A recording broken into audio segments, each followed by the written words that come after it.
Personas que trabajan en morgues, ¿qué cosas inquietantes han vivido durante una autopsia?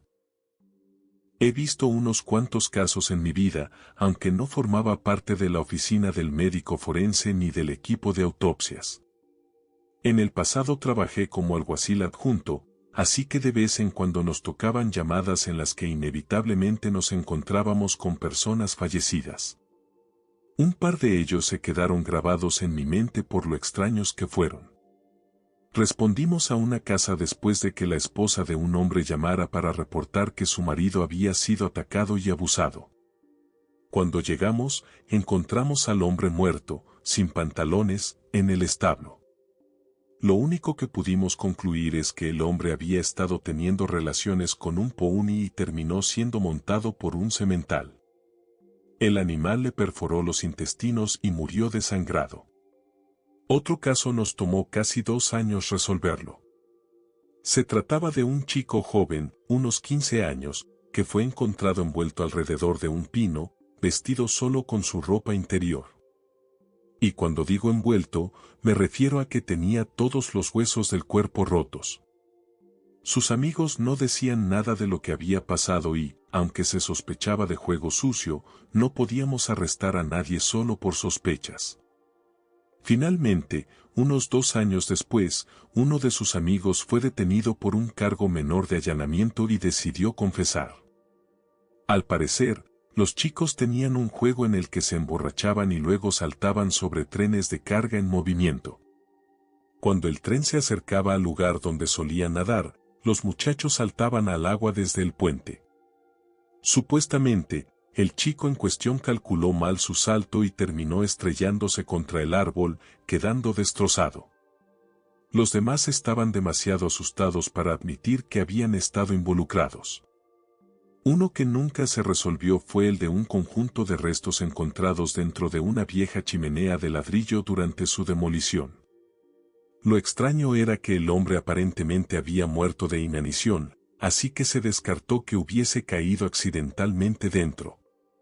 No había escaleras en el exterior ni puertas de acceso. La chimenea estaba vinculada a una antigua escuela y había sido utilizada por última vez a mediados de la década de 1950. Sin embargo, los restos estaban vestidos con ropa típica de la década de 1970, lo que hacía el caso aún más raro. Identificamos al cuerpo como un joven que había desaparecido en 1974, pero más allá de eso la pista se enfrió. Nunca llegamos a entender cómo había logrado entrar allí en primer lugar. Siguiente historia. Si te está gustando, suscríbete. Durante muchos años, mi padre fue investigador de homicidios. Ha visto muchísimos cadáveres. Una vez, estaban todos alrededor de un cuerpo recién asesinado que apenas estaba comenzando a entrar en el proceso de rigor mortis. De repente, el cadáver se incorporó. 5 hombres adultos, todos policías rudos de Texas, casi se hacen encima del susto y salieron corriendo de la casa gritando. El médico forense que estaba presente se echó una gran carcajada.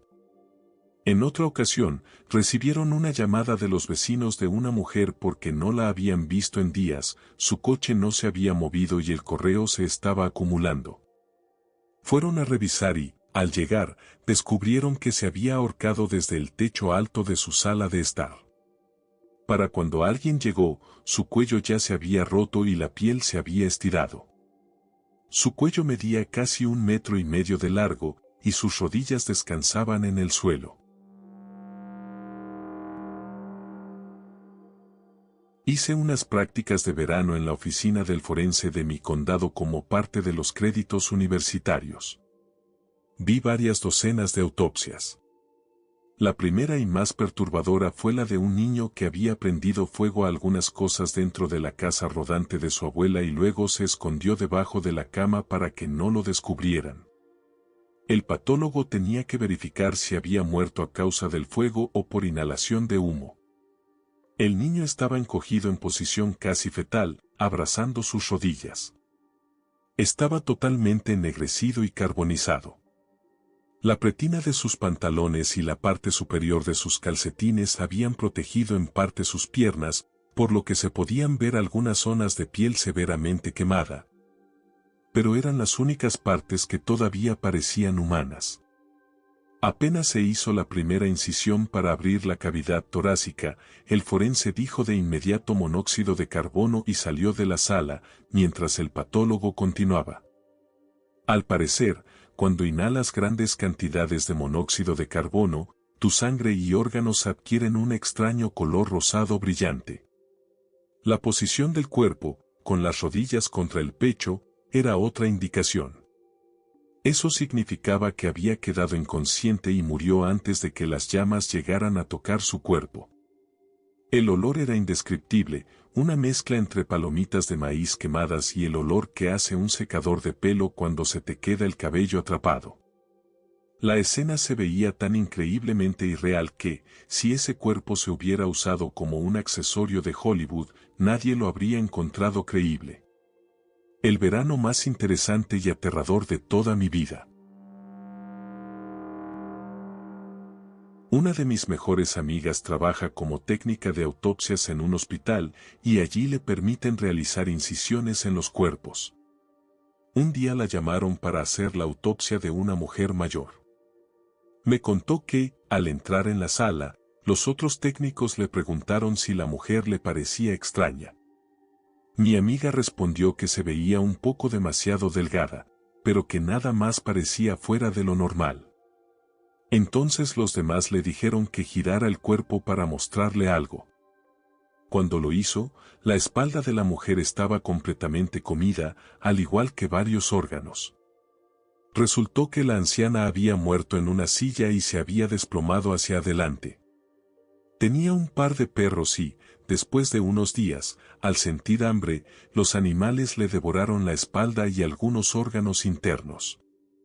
Otra experiencia curiosa fue cuando tuvo que obtener una muestra testicular, ya que tiene las manos más pequeñas del equipo de técnicos, y, en lugar de lo esperado, encontró una bomba de pene.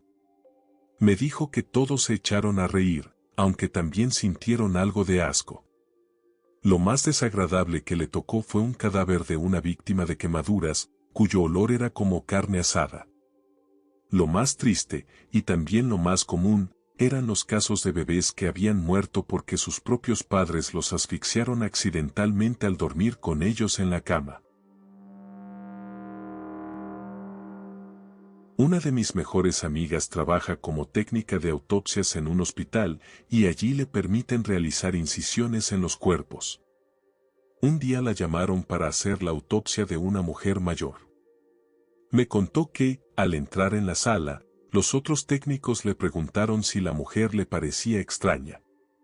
Mi amiga respondió que se veía un poco demasiado delgada, pero que nada más parecía fuera de lo normal. Entonces los demás le dijeron que girara el cuerpo para mostrarle algo. Cuando lo hizo, la espalda de la mujer estaba completamente comida, al igual que varios órganos. Resultó que la anciana había muerto en una silla y se había desplomado hacia adelante. Tenía un par de perros y, después de unos días, al sentir hambre, los animales le devoraron la espalda y algunos órganos internos. Otra experiencia curiosa fue cuando tuvo que obtener una muestra testicular, ya que tiene las manos más pequeñas del equipo de técnicos, y, en lugar de lo esperado, encontró una bomba de pene. Me dijo que todos se echaron a reír, aunque también sintieron algo de asco. Lo más desagradable que le tocó fue un cadáver de una víctima de quemaduras, cuyo olor era como carne asada. Lo más triste, y también lo más común, eran los casos de bebés que habían muerto porque sus propios padres los asfixiaron accidentalmente al dormir con ellos en la cama. Administro apartamentos y, lamentablemente, a veces soy la primera persona en encontrar un cadáver cuando hago una revisión de bienestar. Pero el caso más extraño que me ha tocado ocurrió el pasado diciembre. Fui a hacer una inspección de rutina antes de renovar un contrato, algo habitual en nuestro complejo, que ya estaba programada desde hacía unas semanas. Los inquilinos en cuestión eran una pareja de unos 50 y tantos años. Cuando llegué al departamento, el olor era desagradable, pero igual toqué la puerta y una de las residentes me abrió. El hedor era abrumador. Ella actuaba como si todo estuviera normal y entré. Rápidamente me di cuenta de que no estaba en sus cabales. Al entrar en el segundo dormitorio, encontré a su esposo muerto, apoyado contra la pared y rodeado de comida que ella le había cocinado. El cuerpo estaba hinchado y con acumulaciones de sangre bajo la piel, pero ella le hablaba como si aún estuviera vivo. Llamé a la policía y ella entró en un estado de histeria. Me sentí terrible. Siempre habían sido tan amables y normales cuando había tratado con ellos antes. El forense dijo que él llevaba muerto aproximadamente una semana. Cerca de la Navidad del 2002, Doyle, que era barman, salió a beber con su amigo Michael Wright y la novia de este. Mientras caminaban de regreso a casa, Wright pensó que Doyle estaba coqueteando con su novia. Testigos después le dijeron a la policía que vieron a un hombre siendo golpeado brutalmente. Se le escuchó gritar, "No, no me rompas las piernas", y otro testigo declaró haber visto cómo arrojaban a Doyle por una boca de alcantarilla abierta. La caída fue de unos 5,5 metros. En el fondo había un charco de agua hirviendo, proveniente de una tubería rota. Doyle no murió al instante, de hecho, cuando llegaron los socorristas, estaba de pie abajo, extendiendo los brazos y gritando por ayuda. Ningún paramédico ni bombero podía bajar, según explicó un supervisor de Con Edison. Dentro del túnel de vapor la temperatura era de unos 150 grados Celsius. 4 horas después, finalmente recuperaron el cuerpo de Sean Doyle. Su temperatura corporal era de 52 grados, aunque los médicos forenses pensaban que había sido mucho más alta, pero los termómetros no registran más allá de ese punto.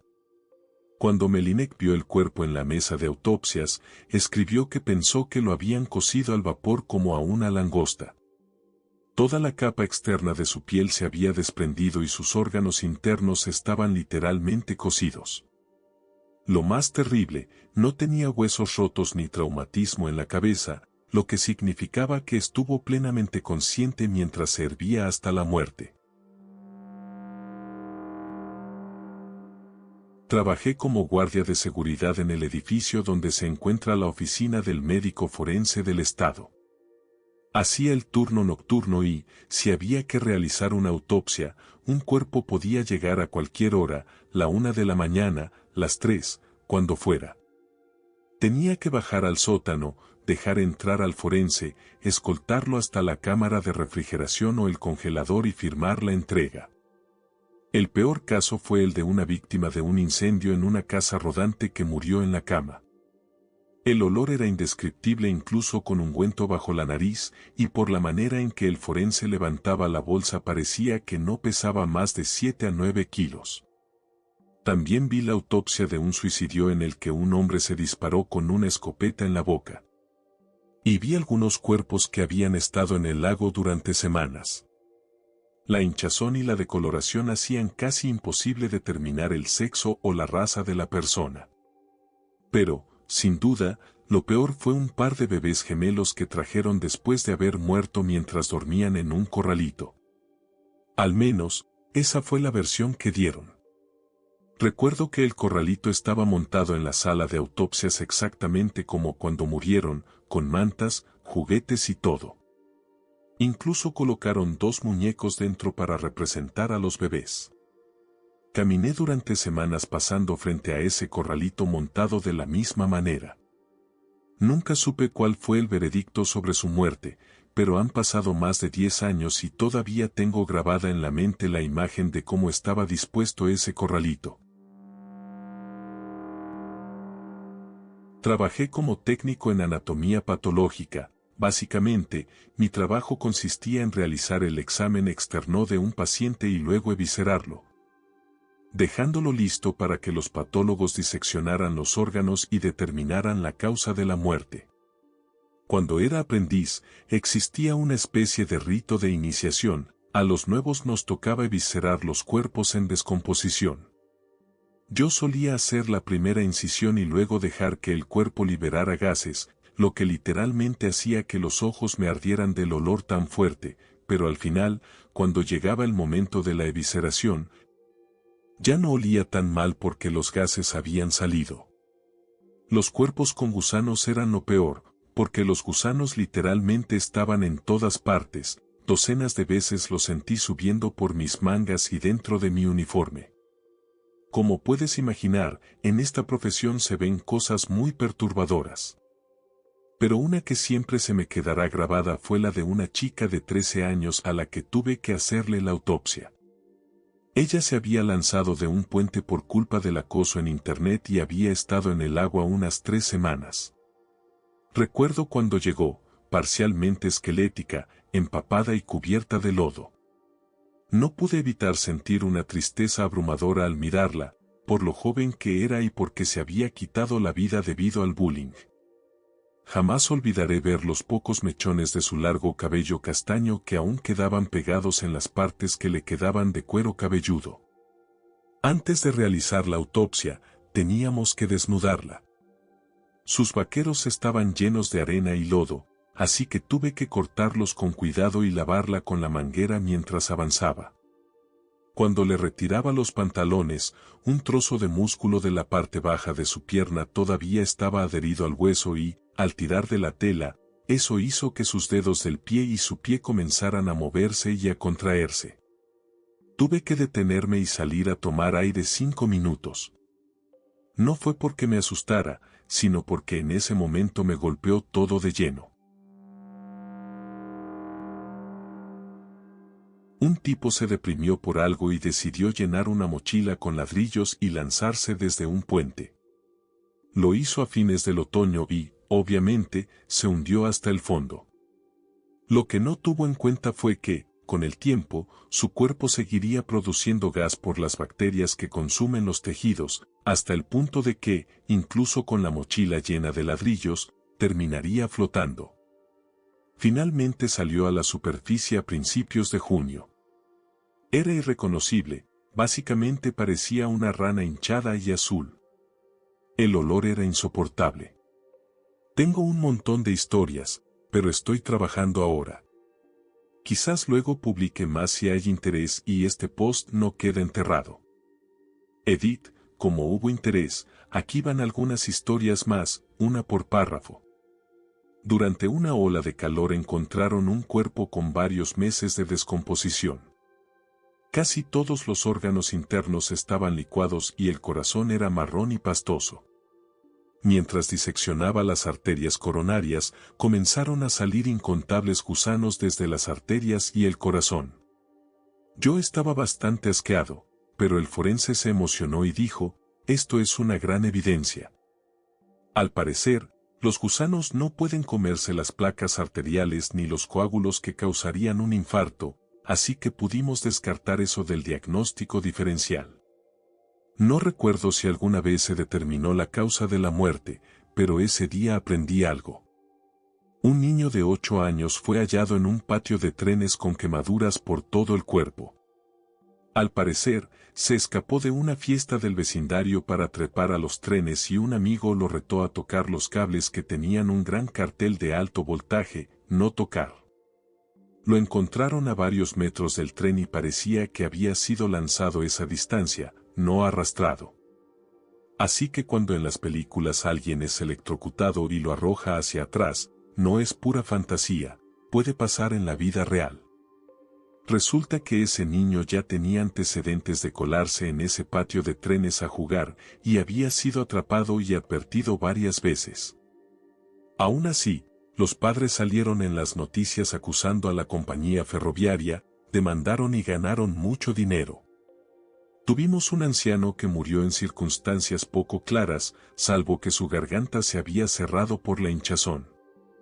Descubrimos que había tenido un derrame cerebral que afectó su capacidad para sentir dolor. Un día decidió preparar una papa al horno y la comió mucho antes de que se enfriara.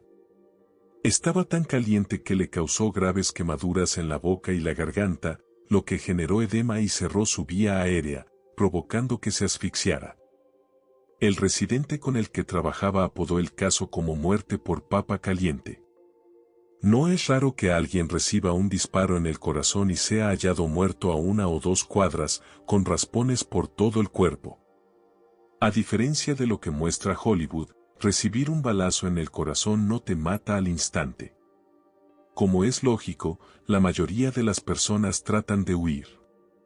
Básicamente, mueren en pleno movimiento cuando finalmente se desangran y caen en donde sea que estaban corriendo. No es una causa de muerte, pero probablemente mi mejor anécdota para contar en fiestas. Trabajaba en un centro médico universitario y a menudo recibíamos solicitudes de investigación. Un día llegó un residente de otorrinolaringología que necesitaba extraer los huesos temporales de 6 cabezas humanas decapitadas y congeladas. Si donas tu cuerpo a la ciencia, cosas así pueden pasar. Para hacerlo, teníamos que sacar los cerebros, imagínate gelatina congelada, y luego pasar las cabezas por una sierra de banda, de arriba a abajo, justo por la nariz. El problema fue que nuestra sierra se averió en medio de la tercera cabeza. Un pobre técnico de mantenimiento tuvo que bajar a repararla mientras medio rostro cortado lo miraba fijamente. Buenos tiempos. Edit 2, más historias, ya que las pidieron. Advertencia, estas son más tristes. No es mía, sino de un colega. Trajeron el cuerpo de un hombre de un incendio doméstico. Él había logrado salir ileso, pero volvió a entrar para salvar a su perro. Cuando llegó al depósito estaba completamente carbonizado. Le hicieron la autopsia para descartar homicidio y descubrieron que el perro estaba pegado a su cuerpo, bajo su brazo.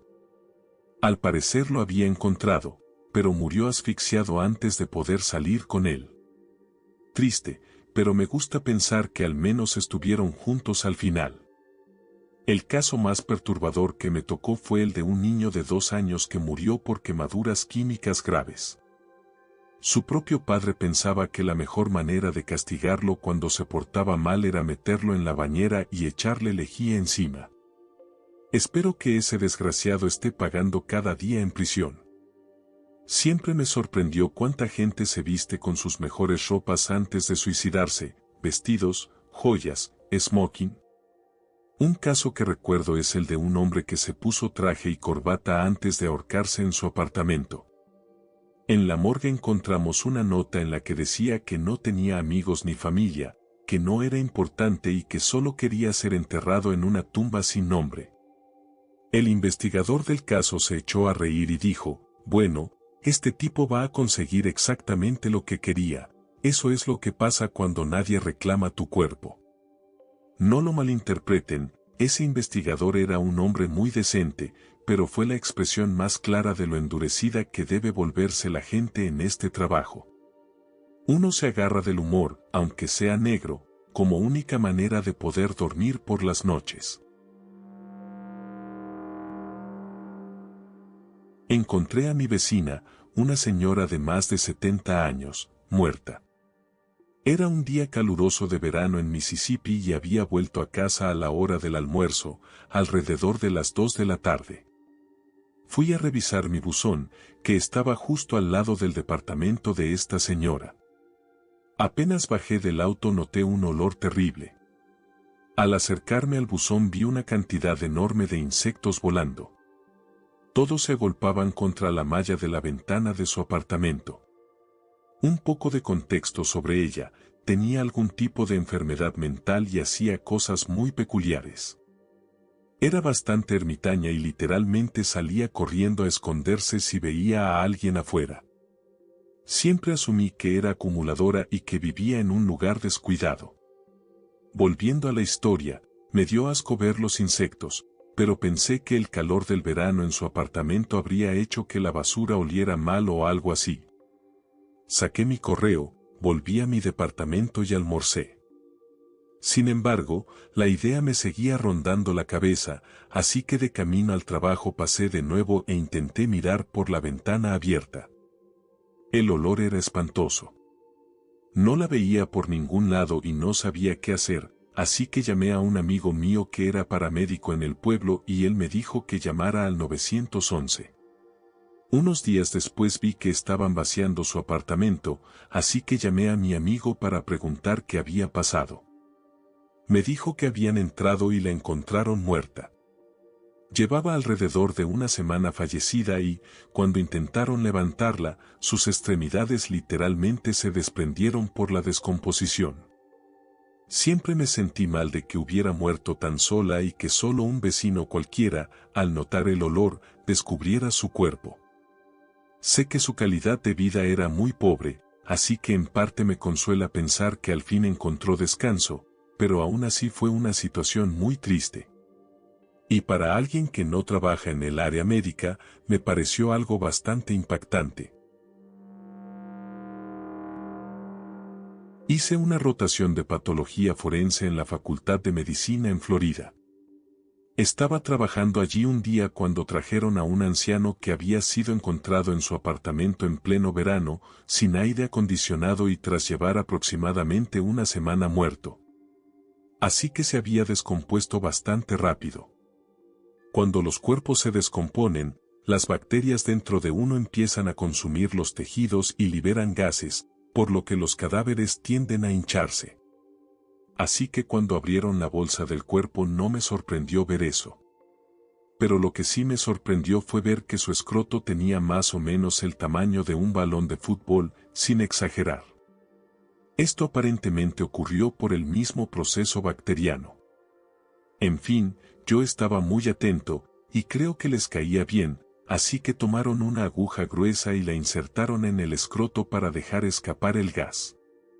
Luego, tomaron un encendedor y prendieron fuego a la punta de la aguja, así, mientras el gas escapaba del escroto, ardía como un lanzallamas. Duró unos 20 segundos. Justificaron el proceso diciendo que disminuía el olor en el laboratorio. Hablar de cosas que muy pocas personas llegan a ver. El lanzallamas escrotal. Como enfermera de quirófano, siempre nos informan sobre los posibles casos que van a ingresar. Uno de ellos fue el de un hombre obeso que llevaba semanas, si no meses, deteriorándose emocionalmente tras la ruptura de su vida familiar. Básicamente se rindió, dejó de vivir y se quedó tirado en el sofá. Un amigo fue a visitarlo y lo encontró casi muerto. Cuando llegó la ambulancia, descubrieron que tenía úlceras por presión tan graves de estar semanas acostado en ese sofá que literalmente había comenzado a quedar pegado a él. No podían moverlo por miedo a que alguna de esas heridas sangrara al desprenderlo. Tras consultar con el médico de trauma de guardia, decidieron cortar un agujero en la pared y sacarlo junto con el sofá, cargándolo dentro de un camión. En el hospital lo llevaron hasta la zona de ambulancias, pero no podían ingresarlo directamente porque los gusanos ya lo estaban devorando poco a poco. El cirujano usó literalmente una hidrolavadora para limpiar los gusanos y retirar la piel que lo mantenía pegado al sofá. Tenía a un residente al lado cauterizando cualquier sangrado mientras completaba el proceso. En el quirófano, esa misma noche terminaron amputándole la pierna derecha. Colocarlo en la camilla fue complicado, ya que había estado tanto tiempo en la misma posición que sus músculos ya no le permitían estirarse completamente. Como enfermera fuera del campo estéril, tuve que recibir la pierna cuando completaron la amputación y guardarla en lo que llamamos una bolsa de pierna, que en realidad es como esas bolsas grandes para hojas secas que se usan en otoño para reciclar. Recuerdo lo viscosa que estaba toda la parte lateral de la pierna, después de semanas de estar presionada contra el sofá y cubierta por úlceras. El paciente terminó pasando por múltiples cirugías en los días siguientes, intentando evitar más pérdida de tejido, pero los cirujanos no lograron salvarlo. Fue una historia triste, pensar que básicamente murió solo, sin nadie alrededor que se preocupara por él a tiempo.